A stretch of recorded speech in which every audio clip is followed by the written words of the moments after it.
कराची के इलाके से खबर है। गुलशन इकबाल में रिहायशी इमारत में सिलेंडर धमाका हुआ है। वाक़े में खातून और बच्चों समेत 5 अफराद जख्मी हो गए हैं और जख्मियों को फौरी तौर पर सिविल अस्पताल बंस वार्ड मुंतकिल कर दिया गया है। गुलशन इकबाल में रिहायशी इमारत में एक सिलेंडर धमाका हुआ है।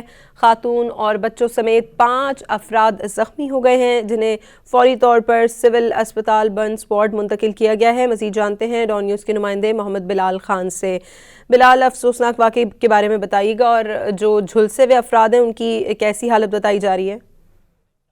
जी बिल्कुल, देखिए गुलशन इकबाल ब्लॉक 2 अयाज टाउन के करीब रिहायशी इमारत में सिलेंडर धमाका हुआ है, जिसके बाद पुलिस और रेस्क्यू इदारे इस मकाम पर पहुंच चुके हैं, जबकि रेस्क्यू इदारों की जानिब से 5 जख्मियों को सिविल अस्पताल पर वार्ड मुंतकिल कर दिया गया। पुलिस काम की जानिब से ये बताया गया है कि ये एक रिहायशी इमारत है और इसमें जोरदार सिलेंडर धमाका हुआ है, जिसके नतीजे में 5 अफराद जख्मी हुए हैं, जिनकी शिनाख्त 18 साल अब्दुल्ला, 25 साल शुमाइला, 28 साल मोहसिन, 25 साल अहमद और 13 साल हमजा के नाम से कर ली गई है। पुलिस का ये कहना है कि इब्तदाई तौर पर ये सिलेंडर धमाका ही है, जिसके मजीद तहकीकात का अमल जारी है। जबकि अस्पताल ज़राए की जानिब से ये बताया गया है कि 5 जख्मियों को अस्पताल मुंतकिल किया गया है और इमदादी सरगर्मियाँ मुकम्मल की गई हैं, जबकि तमाम अफराद की अभी तक हालत जो है वो तशवीशनाक नहीं बताई गई। तमाम जो अफराद हैं उनकी हालत खतरे से बाहर है।